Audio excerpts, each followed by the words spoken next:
This is the Average to Savage podcast with Paul Guarino. Everyone and anyone, athletes, celebs, and much more. What's up, everybody? I'm back for another episode of the Average Savage podcast. Our special guest today is Alexis Hornbuckle. Alexis, how's it going? Going well, man. Thanks for having me. Yeah, appreciate you coming on. Let's just go back in time. How did you first get involved playing basketball? My dad coached, my brother played, my uncles coached, my cousins played. So I grew up in the gym. And when I was about 2 years old, I started dribbling, like working on ball handling and stuff, and never really looked back. But ironically, that wasn't even my first love. But that's really how it started and led into playing on organized sports at 4 years old. So what was your first love? My first love was soccer, man. Oh, word? Did you play soccer in high school? Yeah, I got Renee to play soccer in high school too 1 year. So was there a point where you had to take basketball more serious than soccer? Like in high school, were you like? Well, yeah, obviously. I grew up playing travel basketball and travel soccer. Then there came a point where you can't do two different travel sports because they're practically year-round. So obviously, around like 9 or 10 years old, I'm like, hey, like I'm actually pretty good at this game. It's fun. And that's where all my focus went. So were you like disappointed that you were better at basketball than soccer? No, I had scholarships in soccer too, so it's all good. Oh, all right. You were a baller. Yeah. All right. So all right. I took yeah, you go. Man. Oh, all right. I didn't even know that. So that's crazy. So then, yeah, how did you? So I know you were like the number one player in the nation too. So how did you? What was your recruiting process like, and like how did you ultimately pick Tennessee? The recruiting process was crazy. I'm talking about trash bags. I'm going trash bags full of letters from people, every college, all throughout the nation. And so I really had my pick at any school I wanted to go to be honest. Tennessee caught my eye in the 90s when they had the HBO special about the Cinderella dance. Basically, it was their comeback season after losing 10 games in the regular season and coming back and winning a national championship. And it was a scenario in there where I guess the girls missed curfew or, didn't do something they were supposed to do. Pat put trash cans on all four of the corners of the court and ran them till people threw up in all four trash cans. And I'm like, yo, Dad, I want to go there. Like, I'm just crazy. Like, I need that. I need that. I love it. And I was hooked since like sixth grade. So, Tennessee really chose me. They just didn't know it. Oh, word. But was there like a Final Three or no? Yeah, I went to Duke on an official visit. They were up there and possibly Georgia, because one of my best friends, Tasha Humphreys, also McDonald's All-American and All-Star and Standout, and we were going to go either to Duke or Georgia. I'm like, nah, I'd rather go to Tennessee than Georgia, especially in the SEC. And UConn was always a possibility because it's UConn, but the more that I bled orange, the less I could even look at UConn as an option. I feel like I was betraying Tennessee. So really I knew I was going to the University of Tennessee the moment they sent that first little questionnaire thing, that starts in the beginning of recruiting, and then you start to get, calls, emails, letters, and whatnot. So that's how that went for me. Well, I gotta ask then, did you visit UConn? I did not. Only school I visited on an official visit was Duke. I went to UNC unofficial, Virginia unofficial. That was about it. I went to Tennessee, of course, on an official visit. But and then what about like you being from West Virginia, which is a smaller state? Like what was it like surprising to you since you were from a smaller state? Yeah, but no, because it's like my dad always did a great job coaching wise and building an organization that forced everyone on our team to grow. Literally every player that I played with in AAU, when I graduated, we all went to college on scholarship. And it's just like we have bought into the process. So I expected big things because I put in big time work. Yeah. And that's how I was raised. Like, you put in the work, you're going to get the outcome that you desire. And my desire was Tennessee. So I made sure to put in the work.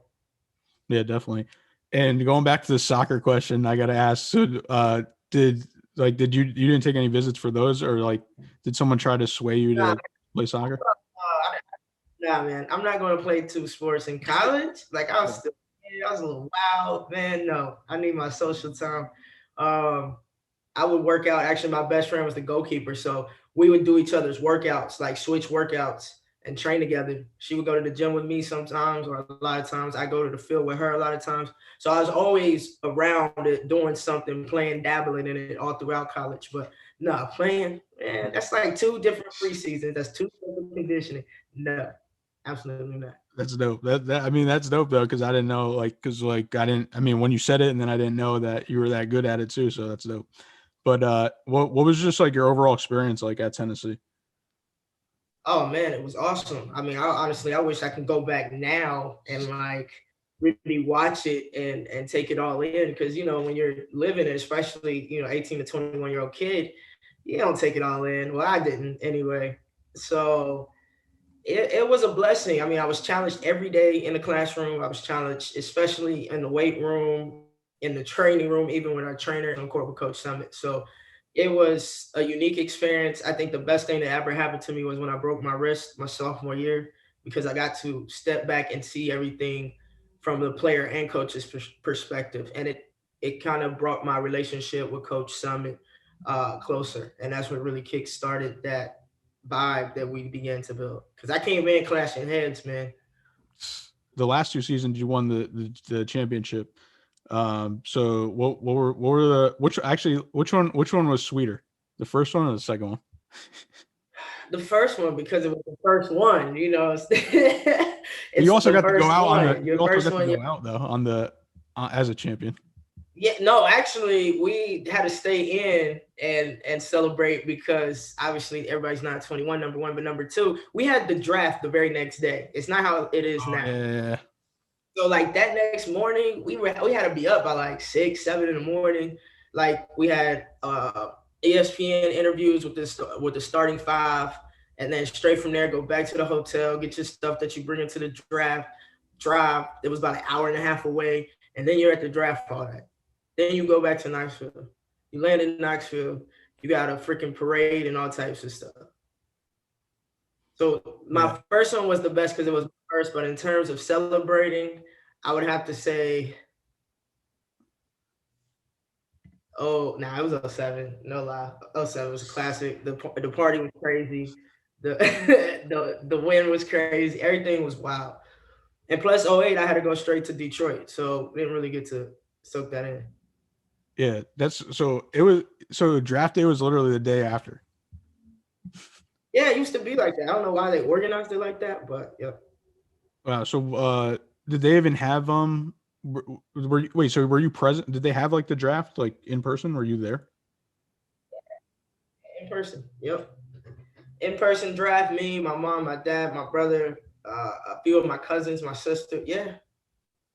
Yeah, I'm all messed up because this year and stuff there's no drafts anyways, but but yeah, so that's a whirlwind of stuff. So what was it like just to get drafted 4th overall by the Shock? It was amazing.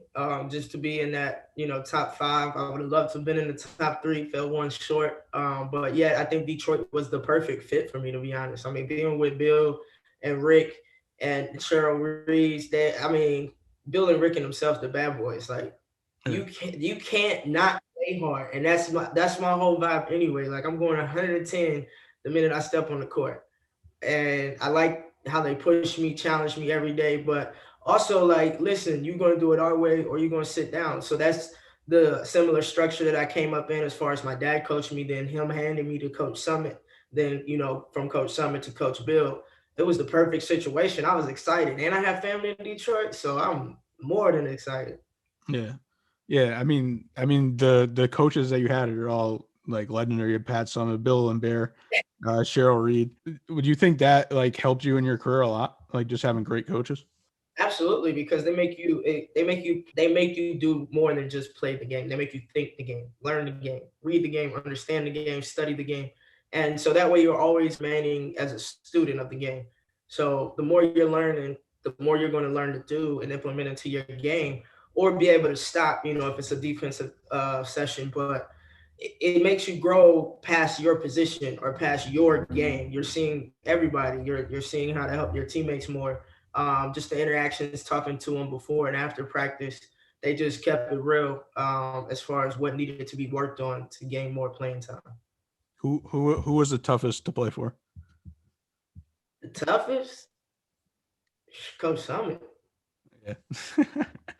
I could see it.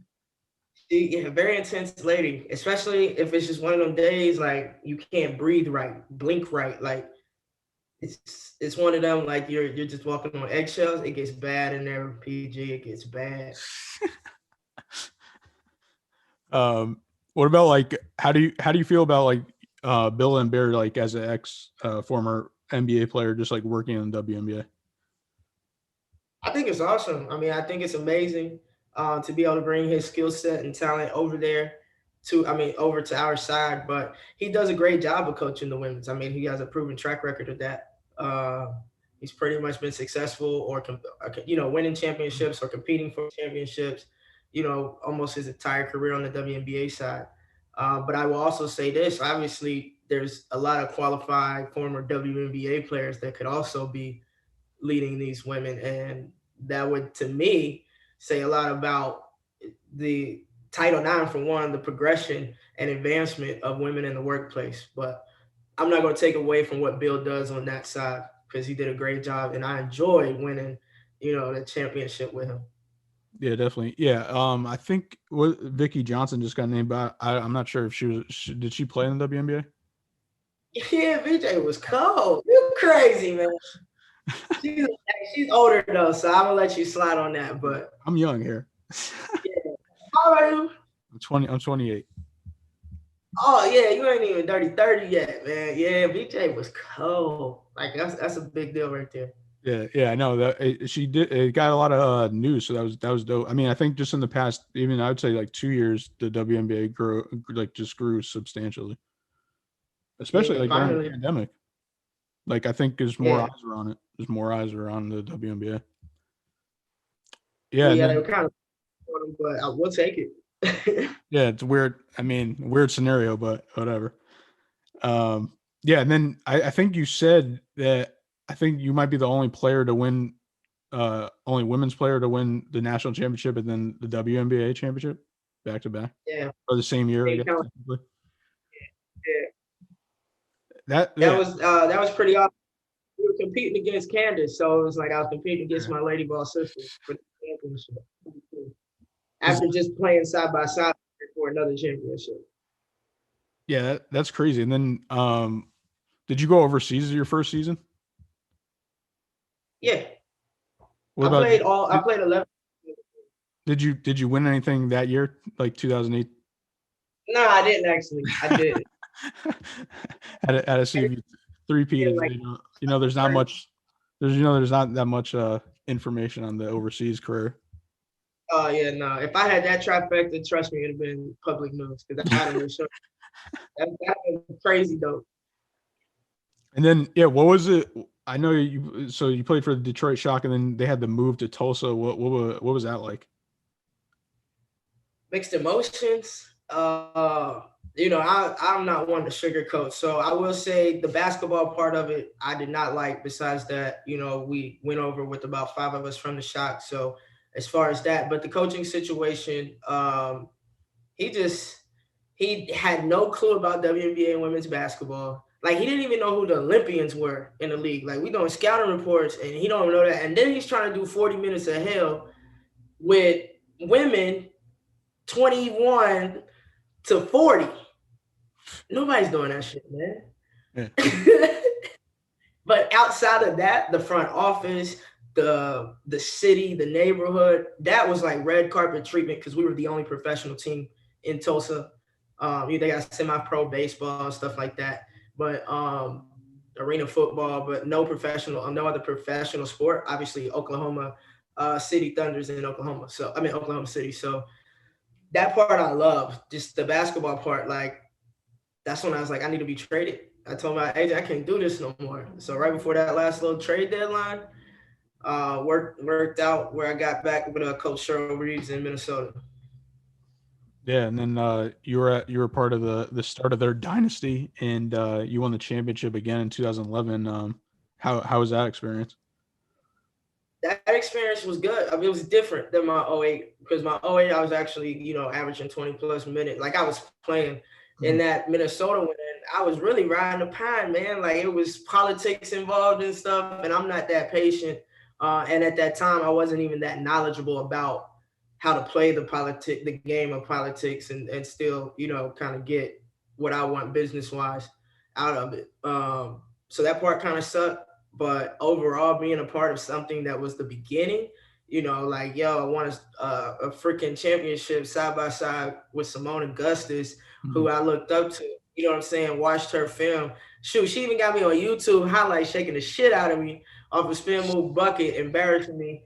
But to me, she's a legend. And so being able to do that and knowing that they now have like 4 or 5 championships, and to know I was, a part of the start that's an amazing feeling. Yeah, actually, I didn't even see this till now. You got to play in the Pan Am games also. So what was it like to just represent the USA? Man, that was great. We were in Brazil. Coach Don Staley was the coach. So, I used to have Don Staley on my wall as a kid growing up. So that was an amazing experience, a humbling experience. That was my first time out of the country, really, and just be able to experience a different culture, different atmosphere, and also be able to play against women from all over the world. Man, I met people from all different sports, from boxers to track jumpers. All types of things. So that's something that I'm definitely happy I got to be a part of. Yeah, definitely. And I know previously I asked you if I could see your rings, but you don't have any on you. And so do you have that gold? You have that gold medal though, or not? I do. Sometimes I put it up. So how many while you're looking, how many rings do you have total? Like I know obviously like the main championship ones, but like you got the three SECs, 2 NCAA, 2 WNBA, and then overseas, man, I don't know, multiple ones. I didn't really count those. Yeah, I don't know if y'all can. I might have to take my background off. Can you see it? Yeah, it's dope. Yeah, and on the back it's Is just it real gold? Yeah. Yeah, that's dope. So I guess I can always pawn this if times get rough. No, I'm kidding. I would never do that. But that was a fun experience. I was out there with Angel McCoughtry, Matee Adjavon, Candace. No, wait, was Candace out there? Yeah, I believe CP. Yeah, CP was there. Candace Wiggins, Candace Parker, Tasha Humphries. We were just out there having a good old time. Tell me a little bit about just like your overseas career. I know it's there's always wild stories over there, but like what? Just list like the countries you played in. Turkey. Are you talking like that I played for, or that I played in? Like we were over there. Oh yeah, no, like teams you played for. I mean, I played for. Okay, so Turkey, Finland, Israel, Puerto Rico, Jordan, Dubai. Dubai. What was that like? Man, I love living in Dubai. It was a 4 months over there.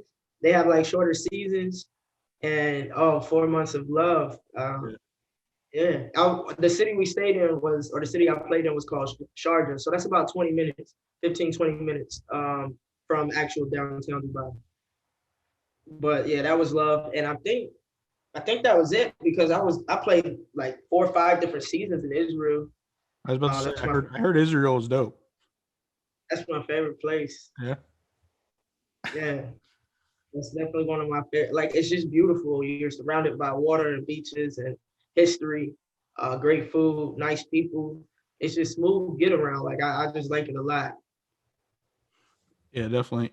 Are you ready for the average of savage questions? They're just like more like fun questions. Of course I'm ready, man. I stay ready. Let's go. Watch me be like, I wasn't ready. All right. What was the worst country that you lived in? The worst country I lived in? Ooh. Oh, good question. I'd say Finland. It's just so dark and cold. Like it's so like it's like 2 hours of sunlight. I gotcha. What about who's your favorite player growing up? I think you kind of mentioned it. Well, I had a few, but like my favorite take the cake, Cynthia Cooper. All right. What about NBA? Did you have one? Of course, Jordan, that whole Chicago joint, like Yeah. Jordan, Pippen, and Rodman, they were like, I was hooked onto them. I tried to take little pieces of all their games, but I'm big on defense, so I was always really watching Scotty a little more.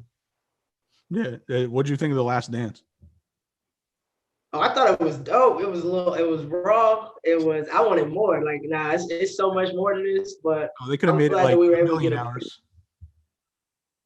Yeah, of course. They could have ran a forever series. But just to see his attitude, how he functions, and then you see Mamba mentality and how that, kind of elevated, and was passed on. Like that was just dope. Because I used to think I was crazy. That's how I was in practice, man. Like cussing teammates out, challenging them, ready to fight, everything. Like, so I love it. But if you're like-minded, it don't affect you. It pushes you. You know what I'm saying? Me and Renee used to be at each other's throats in practice.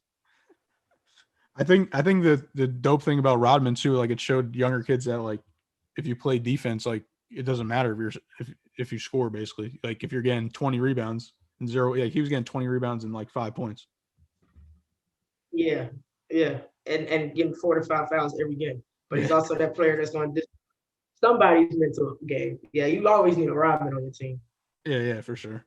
Yeah, I mean, I think they have a 30 for 30. I don't think I watched his yet, but I definitely got to check that one out too. What about? I watched it. Yeah, definitely check that. You saw it? Yeah, check that out. What about what's something people don't know about you? Some people don't know. I love music. Like, I think growing up, I probably had lessons on I don't know how many different instruments: drums, piano, guitar, saxophone. Never really stuck with me because I grew up like, oh, you play music, like you're a nerd. Now I think it's like the coolest thing. You know what I'm saying? Yeah. Damn, I missed out on an opportunity to be multi-talented. But my mother sang, still does. She toured overseas singing in a gospel group. So grew up in the church. My brother plays the drums. I love music, like all types of genres, everything from jazz to classical, the hip hop, rap, R&B, gospel, all that. What's your favorite song right now?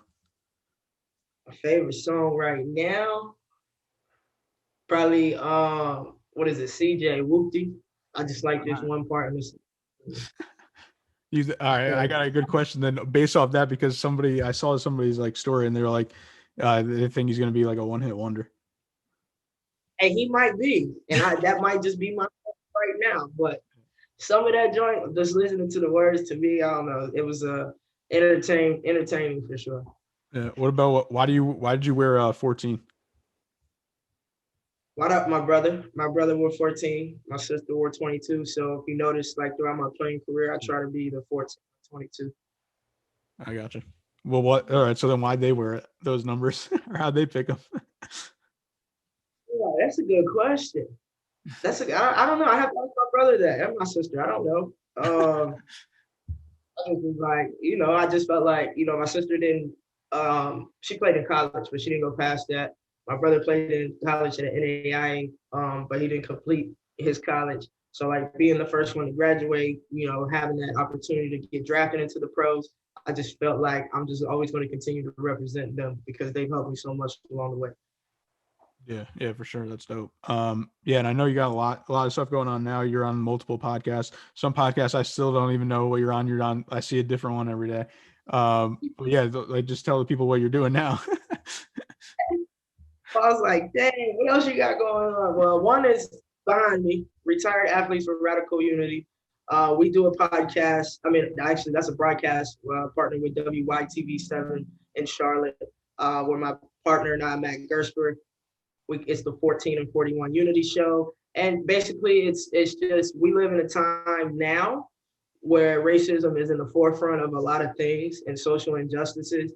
And so people who play sports, who are entertainers, who are great at marketing. Like if you can get yourself out there and you're doing the right thing for the right reason, people will see that. They'll find you. It doesn't start off that way, but obviously once you do the groundwork, people will find you. So that's, we've interviewed former Olympians, we've interviewed former pro players in multiple sports, basketball, football, boxing, man, you name it. But that's one. Got my podcast, The Collective Unfiltered, every Monday night at 7. After every lady ball game, we do one Buck and 2MC show where I team up with a well-known author and writer and sports fanatic in Knoxville, and we do a post-game lady ball podcast stream live after every single game. And then anything else you see me on, I was just a guest on it, to be honest. Yeah, for sure. And then last one, has there been any like crazy fan like pull up on you before? Not pull up on it. I did have a little scary guy from jail writing me, and it got a little out of hand. I had to inform, all the right people, coaches and manager and all that. And he was just talking about how we was going to be together when he got out. There was 2 things wrong with that. Bro, I don't know you. And number 2, I'm gay. I don't want that. Wait. How did he know you? Well, he just knew you from like basketball? In college, I don't know. But definitely not nobody in jail I've never met. That's pretty funny and strange. Oh man, yeah, that's pretty funny. That's too raw, Paul. No, that was good. No, that was good. I like that. Well, I appreciate you coming on, and could you let the people know where they can follow you at? Absolutely. Y'all can find me at alexishornbuckle.com. You can find me on Instagram at Buck1422, Twitter Hornbuckle14, Facebook just Google Alexis Hornbuckle, or you can also look it up Buck1422. Make sure y'all follow me, like me, show support, hate it or love it. I want feedback. So, Paul, thank you for allowing me to use your platform today, man. It's been fun. Yeah, appreciate it.